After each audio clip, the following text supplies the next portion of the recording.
Good morning. In this lecture video, we are going to revise second half of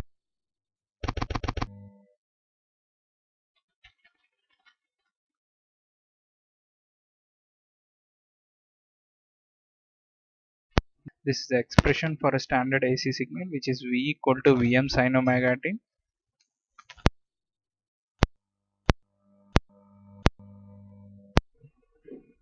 V of t with respect to omega t, the waveform will be in this particular way, where omega is the angular frequency, which is equal to 2 pi f.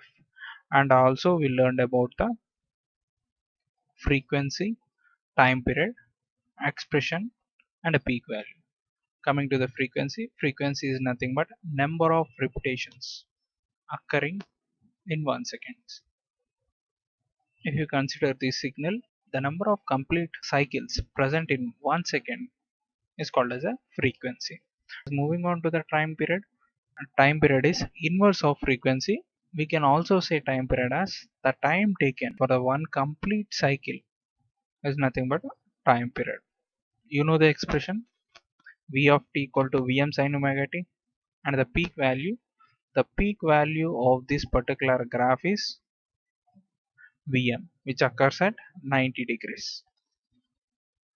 Moving on to the next concept, which is voltage and current relationship and phase are representation of passive elements. The passive elements are resistor, inductor, capacitor. We excited these passive elements with a standard AC signal and observe the response. The responses are voltage and current. And we calculated the voltage and current expressions for a resistor. If voltage expression is equal to Vm sin omega t, then the current will be Im sin omega t. And also we learned the power factor for a resistive load. Pure resistive load in an AC circuit is 1, so called as a unity power factor. Moving on to the inductive load. Here in the inductive load, the current in an inductor I equal to 1 by L integral V dt, as applied voltage is Vm sin omega t. If you solve this equation, then the current expression will be I equal to Im sin omega t minus 90 degrees. The extra angle here is 90 degrees, which means current lags the voltage by 90 degrees. Minus means lagging. If you plot the graph for voltage and current, the graph will be in this particular way. Blue one will be the waveform of voltage and black one will be the waveform of current. Similarly, for a capacitor, we have an expression for a capacitor I equal to C dV by dt. We know voltage. If you derive the voltage and multiply with the capacitor C, the final expression V I equal to Im sin 90 plus omega t. If you observe the extra term other than omega t is a 90 degrees, which is plus 90 degrees, so the current in a capacitor leads the voltage by 90 degrees. Similarly, if you plot the graph for a voltage and current, the graph will be in this particular way. The blue line, this one blue line is a voltage waveform and the black line is a current waveform. The points to note from this: when inductor and capacitor are excited with a pure AC supply is, for an inductor the current lags the voltage by 90 degrees, whereas for a capacitor the current leads the voltage by 90 degrees.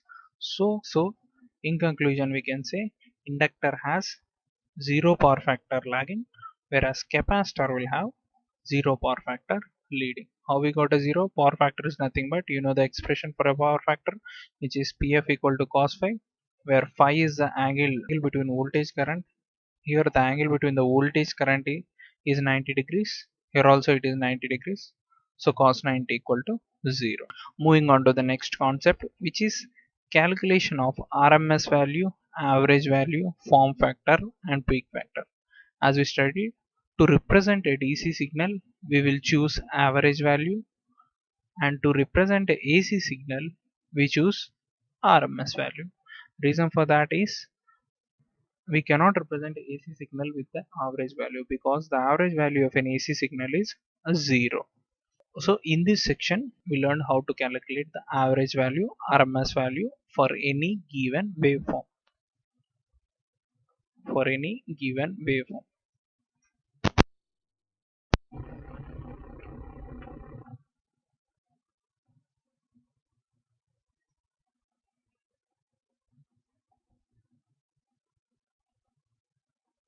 We calculate average and RMS value for a standard sinusoidal signal, alternative pulsating DC signal, continuous pulsating DC signal.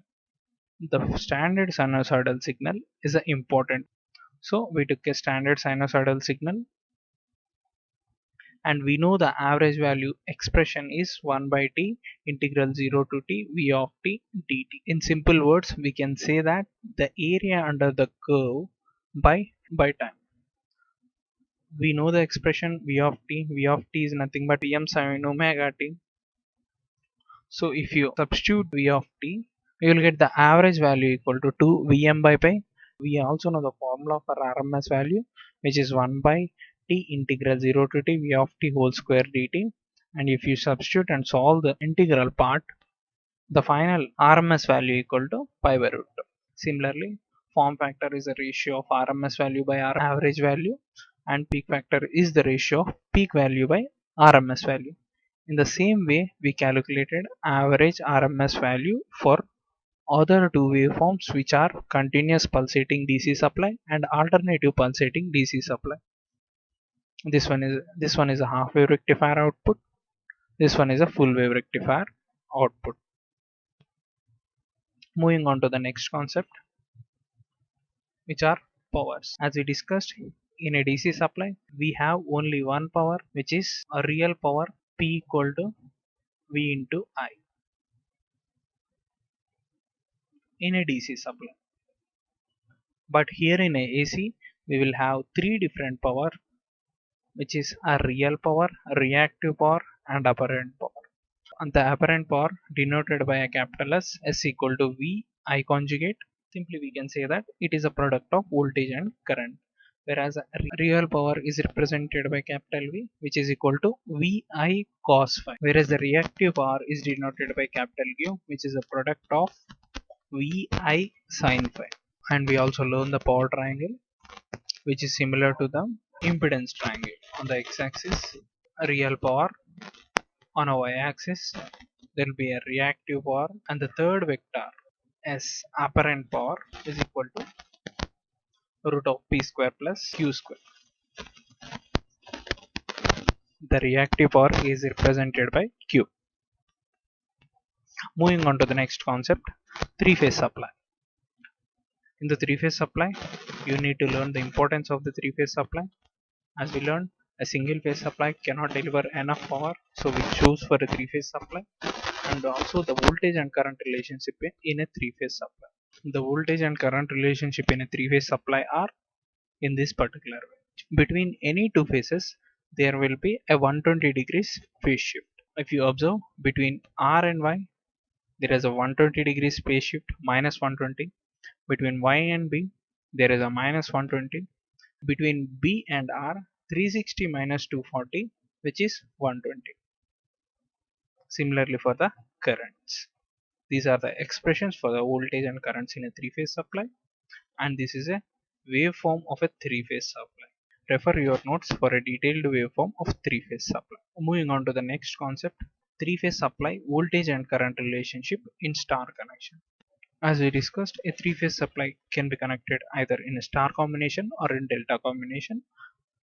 The first one is a star combination. We connected a 3-winding in a star formation with a phase difference of 120 degrees, and we also have a relation between the phase voltage and line voltage, which is phase voltage is equal to V line voltage by root 3, and for the currents, the line current is equal to phase current in star combination. Similarly for the delta combination, the line voltage is equal to phase voltage, and the phase current is equal to line current by root 3. So in conclusion, the first thing you have to go through is the standard sinusoidal signal. Average RMS value of a standard sinusoidal signal is an important one. First go through that particular concept. There is a possibility to get a long answer question in this particular section. Next, study definition of a frequency, time period, expression, and peak value, and also formula for a form factor, formula for a peak factor. There is a possibility for a short answer question from this section. Moving on to the next important thing, which is a power. A real power, reactive power, apparent power, and power factor. All these four are important. Just revise this section. Next important thing is the three-phase supply.